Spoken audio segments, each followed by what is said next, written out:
Bom dia, pessoal. Vamos dar início ao nosso curso de Sociologia aqui do terceiro colegial.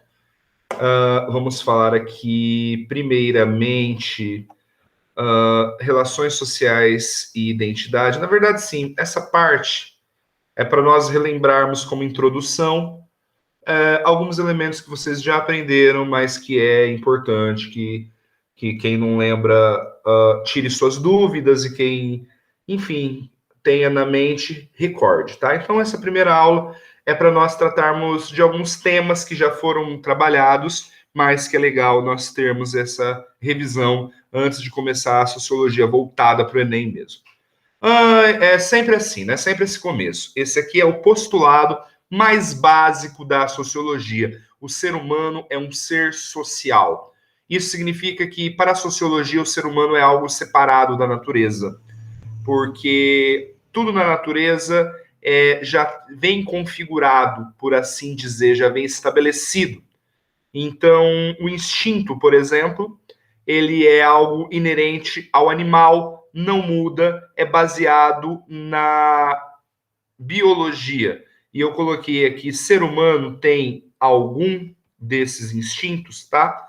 É aquela velha discussão, pessoal. Uma colmeia de abelhas, ela é a mesma há 1000 anos atrás, é a mesma no Brasil e no Japão, e você nunca vai ver uma colmeia de abelhas trabalhando alguma forma de revolução, uma forma de mudança. Você nunca vai ver as abelhas produtoras de mel organizando uma revolta contra a abelha rainha para instituir um Estado democrático onde elas elejam sua própria rainha.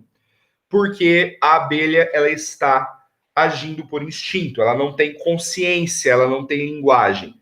Então não muda e é baseado na sua configuração biológica. O ser humano tem algum instinto? Isso é uma discussão que a gente fica aí muito tempo para saber. Alguns acreditam que sim, alguns acreditam que muitos, outros mais radicais acreditam que não há instinto humano, que tudo que existe no ser humano é cultura. Mas o que nos interessa saber é que a sociologia entende que uma grande parte, talvez quase tudo no ser humano, não é instintivo, é cultural. Dessa forma, você não pode estudar Brasília como se estuda uma colmeia de abelhas. Você não pode estudar Cajuru como se estuda uma alcateia de lobos, porque a nossa organização ela vem a partir da nossa educação, da nossa criação e não da nossa biologia, tá bom? Então a cultura, enquanto o instinto está relacionado ao animal, a cultura está relacionada ao ser humano. E esta cultura são valores e linguagem, tudo que o ser humano é capaz de construir a partir de símbolos, seja idioma, seja artístico, seja política, economia, tudo que é construído para o ser humano é cultural. Cultura é aquilo que o ser humano consegue construir a partir do uso da linguagem, do idioma. E toda a cultura do ser humano é construída a partir de cada contexto, de cada circunstância, baseado na onde ele nasce, ou seja, na coletividade da qual ele faz parte e no momento histórico que está inserido essa coletividade, tá? Então todo ser humano é resultado do grupo em que ele nasceu e do momento histórico que ele nasceu. Enquanto o animal, ele é resultado da sua configuração biológica instintiva. O ser humano, então, é cultural por conta de seus valores e portanto, social, porque essa cultura depende da sociedade em que ele está inserido para ser construído. E, acima de tudo, o ser humano é construído e não é natural, tá bom? E como o ser humano é construído? A partir da socialização. Só que nós vimos tantas vezes a socialização lá no primeiro colegial, mas dessa vez eu vou usar umas palavrinhas mais bonitinhas, que colaborem mais com a sua interpretação e produção de texto. Olha lá, a socialização primária, no primeiro ano eu falava assim, ó, tudo que acontece com a criança do 0 a 6 anos de idade. Mas olha a diferença. Elementos interpretados e sistematizados pelo indivíduo. Isso fica muito claro agora que nós tivemos aula de memória coletiva. O que é isso? O ser humano, ele tem a capacidade de interpretar o mundo, não é? Isso é branco, isso é vermelho, isso é vivo, isso não é vivo, é inanimado, aquilo é bom, aquilo é mal, aquilo faz eu viver, aquilo me mata. Interpreta o mundo. E sistematiza, ou seja, organiza.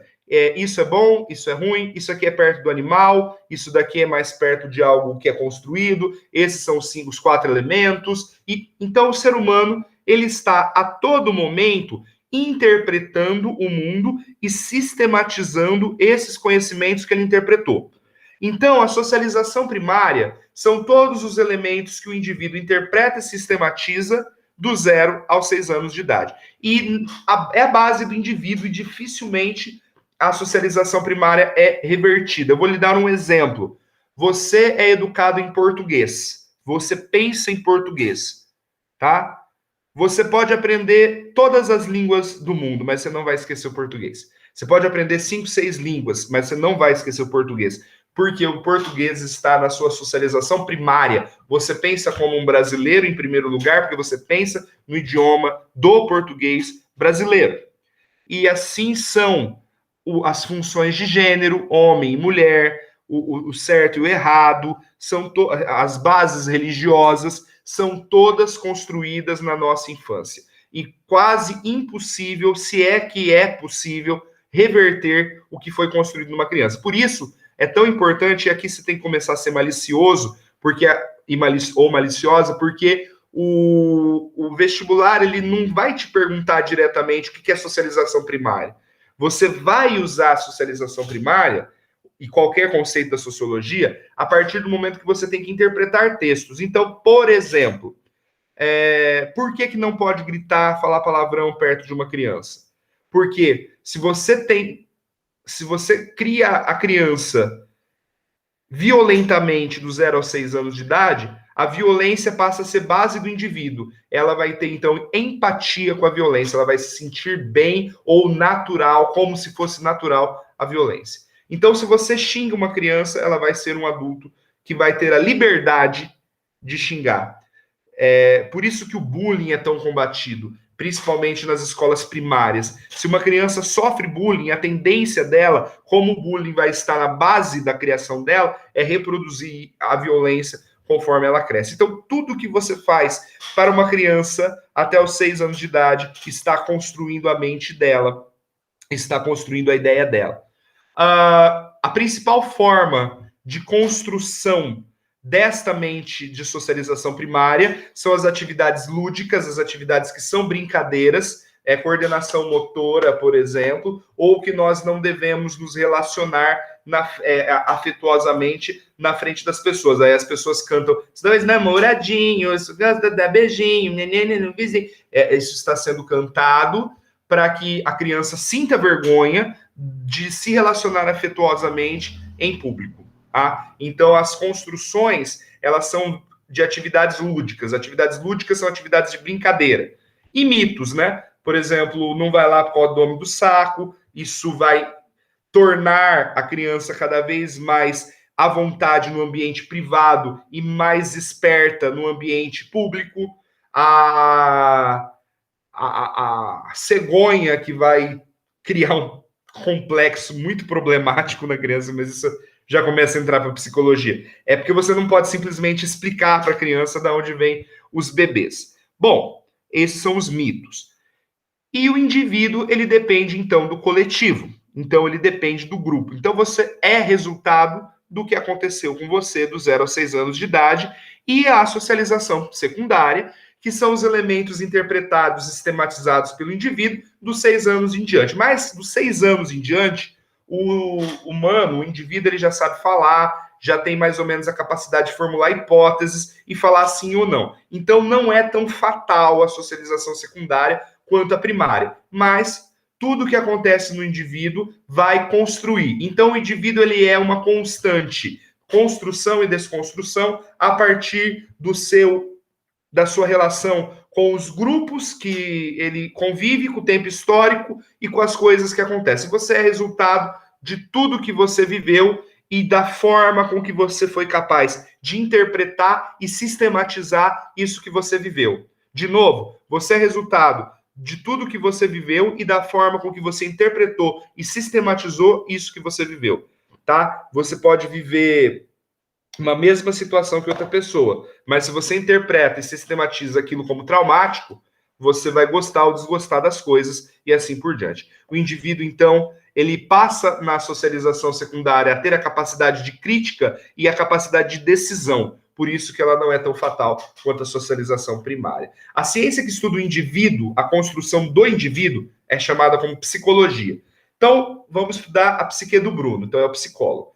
A ciência que estuda o coletivo que produz o indivíduo é a sociologia. Então, o que nós vamos estudar é justamente a forma que o grupo de pessoas agem sobre os indivíduos e nunca ao contrário. Então, alguns termos para nós lembrarmos. Eu não gosto muito da palavra sociedade, porque as pessoas elas olham de uma forma muito fantasmagórica. Eu queria fazer isso, mas a sociedade não, como se a sociedade fosse um fantasma que nos observa. Então vamos usar coletivo. Coletivo é um grupo de pessoas com as suas regras. Você está num coletivo dos seus amigos, você tem outro coletivo que é o da família, que é o do grupo de inglês, que é o da rua, que é o do grupo de futebol. Cada um com as suas regras, são a sociedades específicas, grupos específicos. E o indivíduo é a unidade que forma o coletivo, que não nos interessa enquanto sociólogos. Mas, na interpretação de texto, é interessante nós colocarmos algumas dessas divisões, dessas distinções. O indivíduo, então, é a unidade. Individualidade são os elementos e aspectos que relacionam ao indivíduo apenas.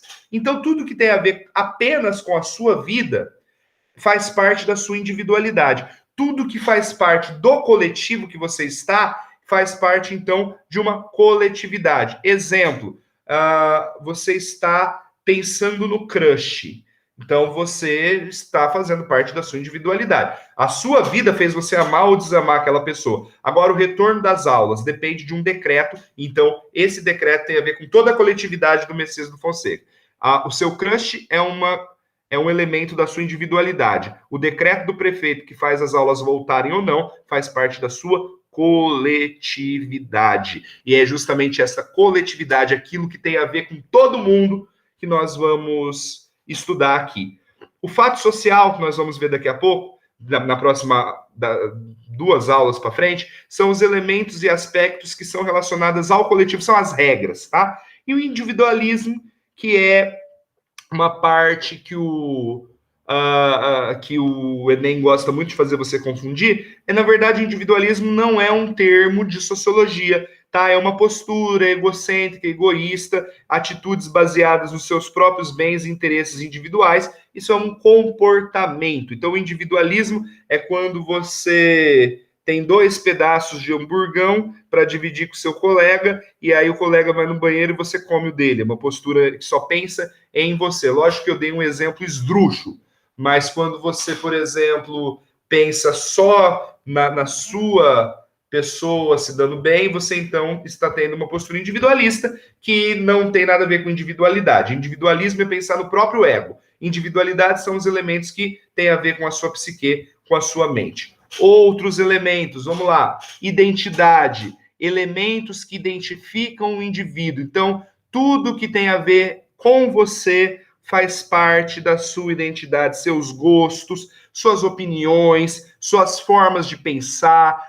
a arte que te influencia. Então, os elementos que fazem parte da sua construção. Pensa que a tua mente é uma casa, cada tijolo que monta essa casa é um elemento de identidade. Bom, então se a mente é construída, o que constrói a sua mente é a identidade. A alteridade são os elementos que são estranhos a você, porque não fazem parte do seu indivíduo. Exemplo, faz parte da nossa identidade buscar o amor de uma pessoa, normalmente de gênero oposto, e que faça uma família feliz, tal. Isso faz parte da sua identidade, você foi criado assim. Agora, uma identidade árabe islâmica, a mulher sonha com o seu marido, mas já sabendo que ele poderá ter outras 6 esposas, porque lá é uma sociedade poligâmica masculina, onde o homem pode ter até 7 esposas. Então, se você acha, sendo uma moça, que o seu marido não pode ter outras 6 esposas, então isso faz parte da sua alteridade. Se você tivesse sido criada em Arábia Saudita, Irã, esses países islâmicos, você com certeza aceitaria essa configuração de amor tranquilamente. O etnocentrismo, gente, isso é simples, simples. Pensa o seguinte, ó, é normal do ser humano se projetar. Você é o termômetro do seu mundo, da sua visão de mundo. Você não entende realmente nada que não seja você. Você está pregado em você. Então você tende a projetar você mesmo em cima do outro. Se você não gosta de uma comida, de pepino, e o outro está comendo pepino, a sua projeção é que ele está sofrendo. Imediatamente você pensa que ele está sofrendo, até você entender que ele é uma outra coisa e pode gostar do pepino. Então, o etnocentrismo é isso, só que contra uma cultura inteira. É projetar a sua cultura sobre a outra, é projetar os seus valores sobre o outro, é achar que aquilo que é bom para você vai ser bom para a humanidade inteira, aquilo que é ruim para você vai ser ruim para a humanidade inteira. Etnocentrismo, então, nada mais é do que se projetar, considerar a sua cultura como melhor, como mais desenvolvida e como natural. É considerar que nesse exemplo que eu dei, a monogamia, ou seja, estar com um parceiro só é o correto, mas é o correto para quem, né? Então é estar preso ao seu próprio ponto de vista. E como que nós vamos identificar uma atitude etnocêntrica? Estranhamento, nojo, fazer piada, ter medo e ter raiva do que é diferente, antes de compreender esta diferença. Então são atitudes etnocêntricas. Se todos são termos de introdução. Acabando a aula, ciências sociais. Pessoal, existem 5 ciências sociais. Essas 5 estudam a sociedade. No Brasil, a gente chama de sociologia as 3 ciências sociais que estão aí primeiro. Sociologia, ciência política e antropologia. Por quê? Historicamente, nós nos construímos assim. Então, no Brasil, você faz sociologia, essas 3 primeiras, e economia é uma outra faculdade, e demografia é uma área da geografia. Isso no Brasil. Agora, nos países originais, França e Inglaterra, essas áreas do conhecimento são, em termos de faculdade, cada um é uma. Você faz ou sociologia ou antropologia. As ciências sociais, elas são, então, campos do conhecimento. Então, vamos lá. São ciências sociais, ciências que estudam a sociedade. Mas, assim como a medicina tem especializações, então, o cardiologista estuda o coração, o pneumologista estuda o pulmão, o pediatra estuda a criança, as ciências sociais também se dividiram assim. A sociologia, especificamente, estuda como se organiza a sociedade e quais são suas dinâmicas. Então, se a sociedade se divide em rico e pobre, homem e mulher, da roça e da cidade, da favela ou do condomínio, se é uma sociedade estamental, se é uma sociedade de classes, se é uma sociedade machista, se é uma sociedade escravagista, se é uma sociedade que se importa com a indústria, enfim, como se organizam as categorias sociais. Homem, mulher, hétero, não hétero, né, brancos e negros, indígenas, idosos e crianças. Como que se organiza isso e como que é a relação desses elementos? Isso é a sociologia que estuda, que é a sociedade em si. A ciência política estuda especificamente o Estado e o direito, ou seja, estuda o governo, como se organiza o governo, e como se organiza os processos da interação entre população e governo, que é o direito. Movimentos sociais, as leis, quais são a influência das leis em cima de mim, tá? A antropologia estuda a cultura em si, e mais do que isso, estuda a alteridade. A antropologia estuda a cultura do outro, mais especificamente. Então, são os processos que têm a ver com a relação da cultura, dos valores e valores do outro. É onde você estuda processos de aculturação, assimilação, apropriação, sincretismo. Como que se comportam os valores de cultura, de religiões, de tradições, tá? A economia é como se organizam os bens materiais, como funciona a indústria, setor primário, secundário, terciário, como são cobrados impostos, o que é liberalismo econômico, neoliberalismo, economia planificada, socialismo, capitalismo, e a demografia, que é o estudo quantitativo da população, que aqui no Brasil é feita pelo IBGE, Instituto Brasileiro de Geografia e Estatística. Então, a demografia é quando se estuda a população, para saber quantos são homens, quantos são mulheres, quantos são cristãos, quantos são candomblecistas e assim por diante. Por hoje é só. Então é isso. Até na semana que vem.